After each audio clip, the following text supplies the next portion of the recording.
Nice to see you. You too. So I know we're going to be live, and then you'll be pretty soon on Instagram here. You're going to wait for that little thing to. Yeah, I got to get it going here. It's Yeah. There we go. Now it'll let me. While you're doing that, you're doing that. I'll say this. We're going to be, the topic today is it's going to be surrounding stress and cortisol, and let's say weight loss or weight gain.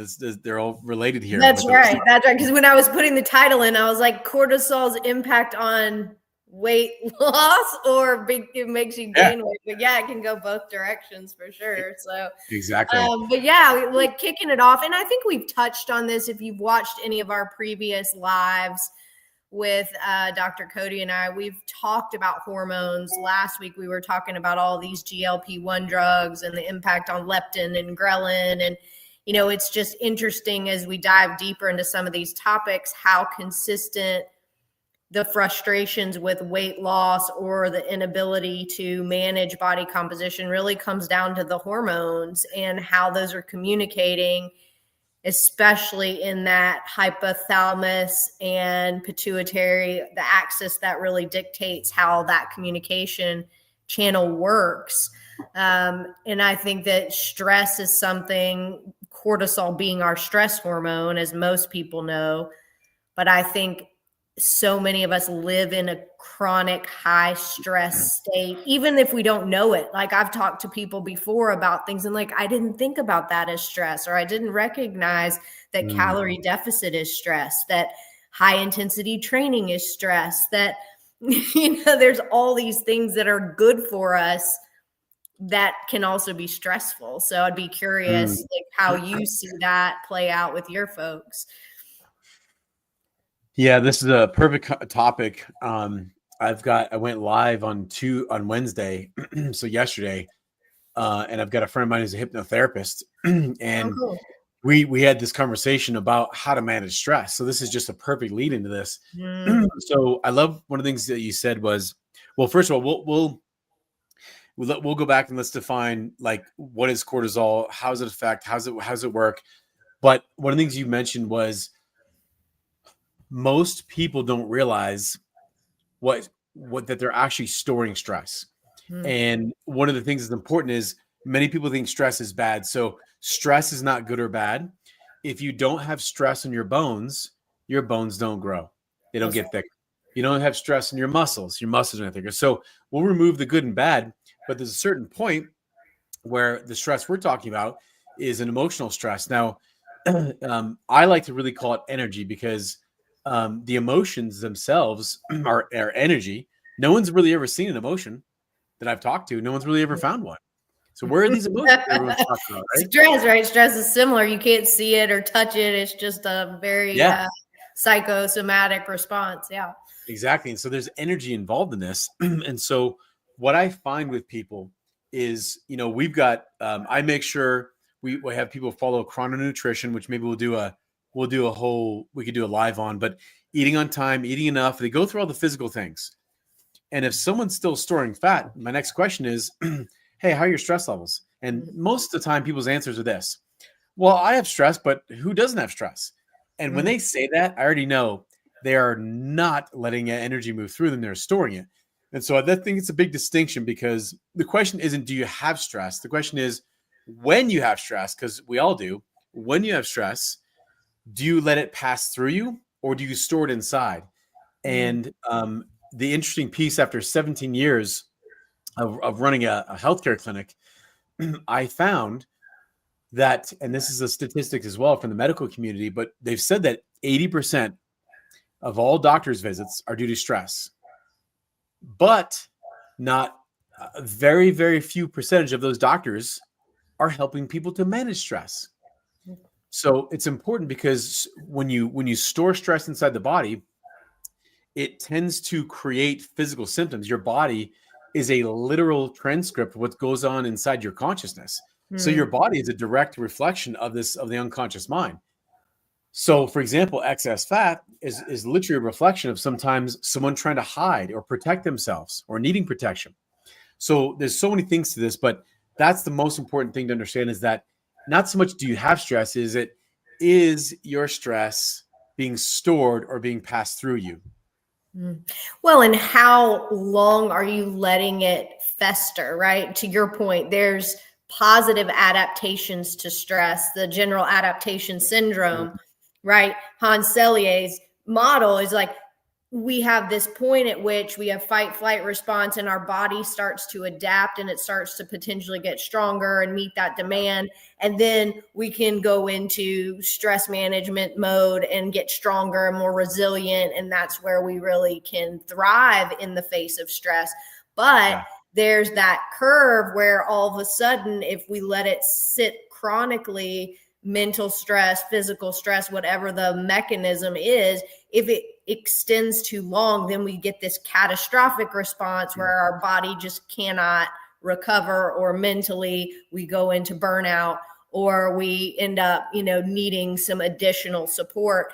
So I think, to your point, we need to understand that we have to have some level of stress to provide our body a reason to become more resilient, to adapt, to seek out support and mechanisms that give us a nice barrier to that for next time, because we're going to have more stress. There's going to be another situation. We need to learn how to address it, face it, fight it.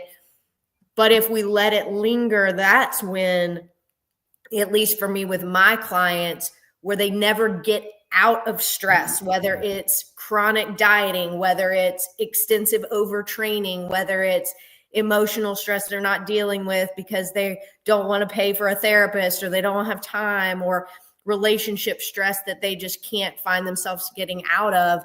And it just sits and sits and sits. And then often we use exercise to deal with the other stressors, or we start controlling food to deal with the other stressors. And so we're adding more cortisol levels on top. And that's when I think you see, to your point, have you read The Body Keeps the Score? No, I haven't read that. Okay. So that's what you were saying about the body keeps the score. And when we don't listen to it, and when we have consistent trauma response not dealt with, or physical stress not dealt with, emotional, and your body will start talking to you and say, like, something's not jiving here. So, I do agree with you that your body can be a very good canvas for what's happening mentally and emotionally, for sure. Yeah. So let's describe someone's listening to this and they're wondering, okay, well, how does actually this work? So like this, what is the stress cortisol mechanism? You kind of mentioned it. Is controlled by the hypothalamus, pituitary, adrenal axis. And so first thing is, like, stress is triggered. And, when you experience stress, it doesn't matter if it's physical, mental, emotional, or even chemical, but it actually stimulates the hypothalamus in your brain. Now, this is an important piece because the hypothalamus is responsible for many things, but one of the things I focus on is the hypothalamus is also focused on and responsible for what fuel source do you burn? So sugar or fat. But what happens after that is there's a cortisol release.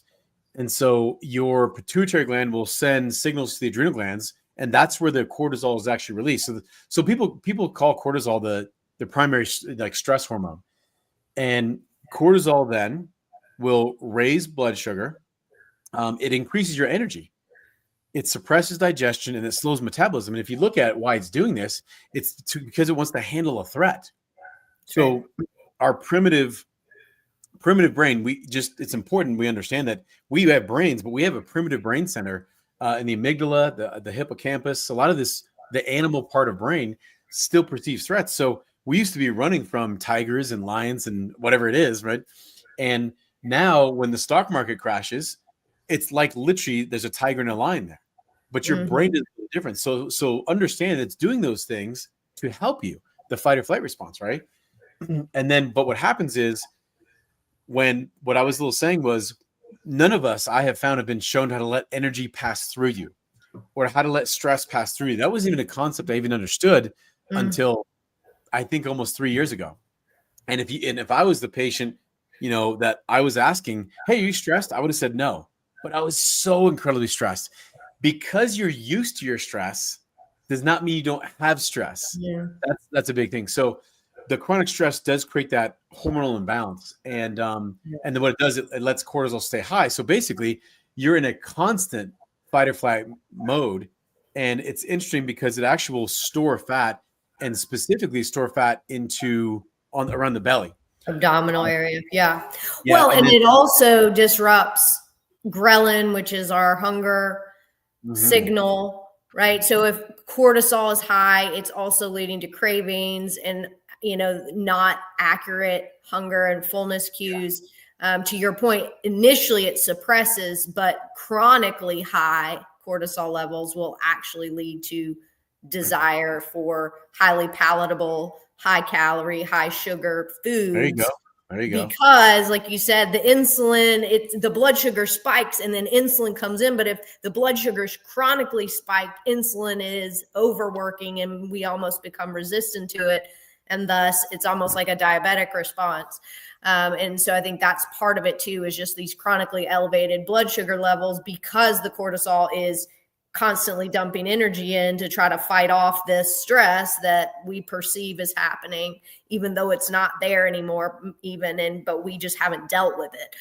And I think that can be part of the process, and I think people just, again, like you said, they don't realize it. And then they get afraid to stop the things that are causing the stress because it's causing weight gain. They think, I need to be exercising more. I need to be eating less. Like, why am I gaining this weight? And so they cut more food and they exercise more, and then they pour more fire or more fuel on the fire of that stress mechanism. Yeah, that is definitely what you described is definitely what I see. And you mentioned a little bit about like insulin resistance. And I think sometimes these words, I like to define these things for people because sometimes the words can seem big, but if you understand what it is, the mind will worship or fear things it doesn't understand. And it's one of the reasons that theology has made God this figure that you can't understand, because you don't know what it is. So I found the same thing is, if people truly understand their body, they are not in fear of it. And so that insulin resistance happens when your basically your cells, like you said, stop responding to insulin, and that hormone is what helps remove sugar or glucose from your blood into your cells for energy. And so that's an important piece, because if that happens, you cut out all the sugar you want. You can exercise all you want. And that's what I'm seeing is when someone goes to do Jenny Craig, Weight Watchers, paleo, keto, if they're insulin resistant and that's not managed or handled, which it is completely fixable. I've watched it 1,000 times, but you can't do it by starving yourself. You can't do it by injecting Ozempic and pretending your hormones are going to fix themselves. It doesn't work like that. No. Well, and I had somebody coming in the other day say, I'm on blood pressure medication and I'm thinking about taking, one of these weight loss drugs. And I'm like, but are you changing the things that are causing you to have to take these things to begin with? Because yes, I think sometimes we need to go that direction to just give ourselves mental bandwidth to deal with the root of the issue. But I still think people are struggling to deal with the root of the issue. And just like stress, like what's the root of the issue that's causing the elevated stress levels? Because even if you manage cortisol levels, which, there's not really even a way to do that with medication, but even if you found some processes to deal with the actual hormone regulation, you still need to figure out what's causing the elevated cortisol to begin with. And that's, I think, where people aren't going into that deep dive, like shutting it down. And it's so hard. I have a lady I've been working with for 6 months, and she took the whole of 2023. Her adrenals were shot. Her resting metabolic rate was 700. Wow. That's how overstressed and overworked she was. And she started doing 2-a-days, and she started doing intermittent fasting, and she started doing all these things to try to get her body to respond. And it took her a year of walking and really managing her food, cutting refined sugars, getting into whole foods, no alcohol, all these things that are toxic, that are causing stress on the cells. And she's been the most patient person. I don't think I could have been as patient as she has been with her body. Because she was a runner, she was an athlete, she was all the things in her body just shut down. And she took a whole year and had to reset. But I think people are like, oh, I'll take a week off and then I'll be right back at it. And I think sometimes depending on the intensity of the response, you have to really shut it down. Well, that was me in 2019. I was that guy. So, I mean, I actually was in bed I didn't walk for 6 months. And because I went through the same thing. So, and I was someone that you couldn't stop. I was always going. I thought that being in sympathetic mode was like the way to live. And it's important because when you're in when you're in a sympathetic state and you're building your life, you're destroying your body. Mm. When you are stopping to build your body, you're destroying your life. It's the beautiful polarity of it all. And so something that's important is, people, because I love getting some motivational reasons as to, behind some of the stuff. But cortisol, long-term stress and cortisol literally reduces the size of your brain. So the hippocampus begins to shrink with long-term stress. This is why people who have chronic stress will feel foggy and forgetful, because the hippocampus is responsible for memory and learning. You ever been so stressed you're like, I can't think straight. Like, just literally distracted. Yeah, it literally shrinks the size of your hippocampus. So I was like, that's kind of an interesting fact. I did not know that. You have just schooled me on something. And now I'm like picturing how small my brain is getting with all the stress I'm under. Yeah, right. That's an important piece. Then we should ask then, well, what can I do? Because we talked about cortisol, what it does. So Dr. Tiff, like, what can we do to help reduce stress and reduce cortisol? Well, yeah, I mean, I think number one is just really being aware of the types of exercise that you are doing and how frequently, because I do think some of these new classes and new, workout methodologies are just very high intensity. And I think people love them because they're group based and they're fun and they're like really challenging. So you feel like this, physical challenge that you've achieved. But I just see it more and more, especially when you're buying packages of like unlimited sessions at a HIIT workout type facility.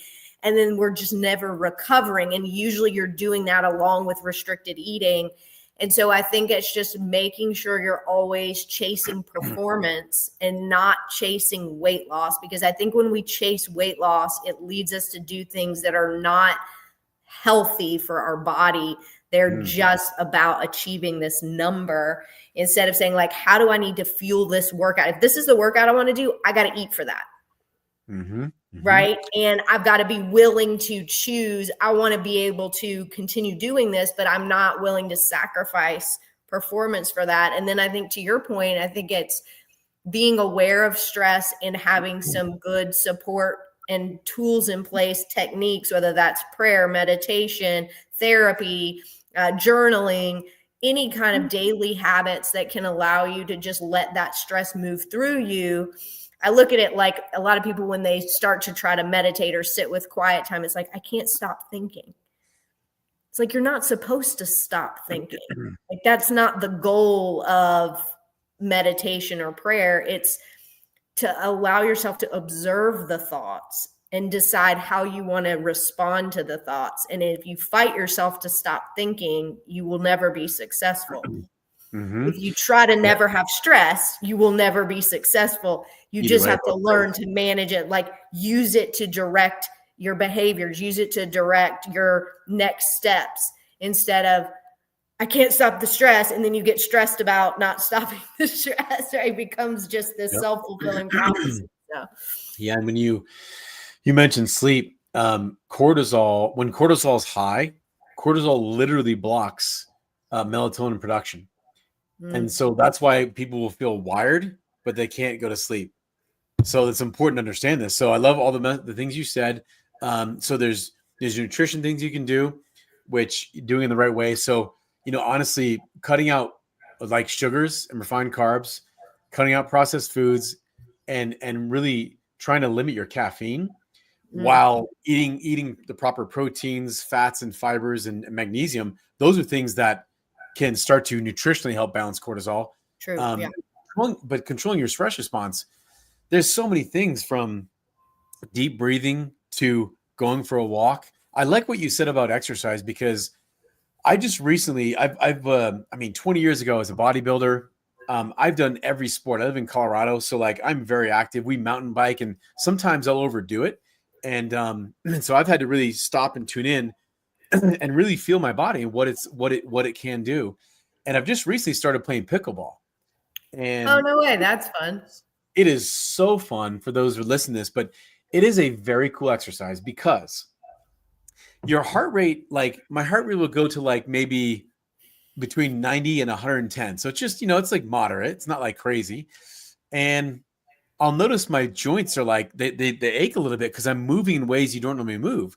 But you can do it for about an hour to hour and a half, 2 hours. By the end, you feel exhausted, but you didn't overdo it. You didn't push yourself a ton. And so I like that versus what you were talking about with the HIIT training, doing a bunch of HIIT training at high intensity. This is almost like a medium intensity duration exercise where you're having fun. So those are things I think that really help it. And you're being with people as well. So then also one of the things I think is important to mention is sunlight. But specifically morning sun lowers cortisol. That's an important little tip there, right? So we've talked about those things. I think the other piece, and then sleep. Like ultimately, a cortisol reset would be sleep, because I think that's like, non-negotiable. We've talked about this, you and I, in different ways. There's no way around getting good sleep. And we could go through a whole series of that, of like, maybe having magnesium and no screen time before bed, and, go to bed at a bright time. So those are a few things I would say in terms of clearing stress that are important. Yeah. And I think it's important to specify that there are different types of stress. And that's where I think people get confused. Like you were saying, all these toxins, nicotine, alcohol, artificial sweeteners, prescription medications, regular medications, like these are all foreign substances to the body, caffeine, and they're killing our cells. And so the stress is at the cellular level with those pieces, whereas exercise is more of a physical stress, and nutrition, calorie deficit is physical. But I think there's so many layers of stress: emotional, physical, cellular. And it's like, how many of those are you just piling on top of each other? And even if it's just little bits of each one, all together, that can be a lot of stress. And so I think it's also just little stuff, like you said, just swapping caffeine to sparkling water, just switching, alcohol to hot tea, green tea. Like, can you just do a little bit of that, and even little bits through the week, even if you're not ready to go cold turkey, they can add up over time. So just being patient with yourself and not being like, I need to stop doing all of these things, because I think then you'll create other stress. Like, there's some addiction probably there. And so to just wean yourself off of it, I think is important. Well, one thing at a time. When I work with people in the first 2 weeks, the first thing we work on is stopping sugar. And then people go, but I want to get off coffee too. And I'm like, can you just do one thing at a time? Because like you said, you're going to stress yourself out. And I think that's an important piece of really understanding, that it's interesting when you look at these stimulants, because it's funny. Don't we use some of these things to de-stress? Like, it's very funny because for example, I'll have people that are stressed out and they'll drink some coffee. And it's funny because it's supposed to de-stress you, or even looking at alcohol. Alcohol is supposed to de-stress you, but it's funny because a lot of this stuff ends up doing a very temporary little sort of illusionary fix on you, and then you end up worse in the long run. Yeah. And so one of the things I want to point to is it's you talked about addiction, but it's very challenging to override and pay attention to your dopamine responses when doing something that feels temporarily good. Sugar is one of them. Like, hey, I had a fight with my husband or wife, and literally, if I go have a donut, I'll feel better. It's true, you will feel better, and then you're gonna have a hard fucking crash. And so it's interesting to see what those things long term. So it's almost like that thing, like you're basically giving up, like, so short term pain to the long term result, or short term, or the short term giving into the pleasure, but you end up having long term pain. So it's important to know that you're going to have pain either way. You just decide, do you want the pain of discipline or the pain of regret? And this is challenging when it comes to coffee and sugar, and all these things that give us those temporary changes. No, it's true. And I think that you've got to be mindful of, can you just reduce how much for now? Yeah. And then, like you said, kind of wean off. But yeah, cortisol, stress, all the things I think is an important topic. And I actually have a relationship with ZRT Labs and Thorne Labs where I can do a male home cortisol test. So if anybody is listening and is interested in just getting your cortisol levels tested, you can do that with your doctor as well. But Cool. Sometimes these male home kits are just convenient. They're just a 4-time saliva take, and then we freeze it and we send it in, and we can see what's happening to cortisol over a 24-hour period. So, if anybody wants to check that out, let us know. But Doc, anything else you want to add before we wrap it up? The cortisol talk? I was just thinking that one other thing might be nice to add in this. I love that test. That's a cool idea. Adaptogens is something that I've seen our medical community really poo-poo and they work. But ashwagandha, it's been a very popular one, but it does lower cortisol. One of the ones that is really rarely used is rhodiola rosea, and then holy basil.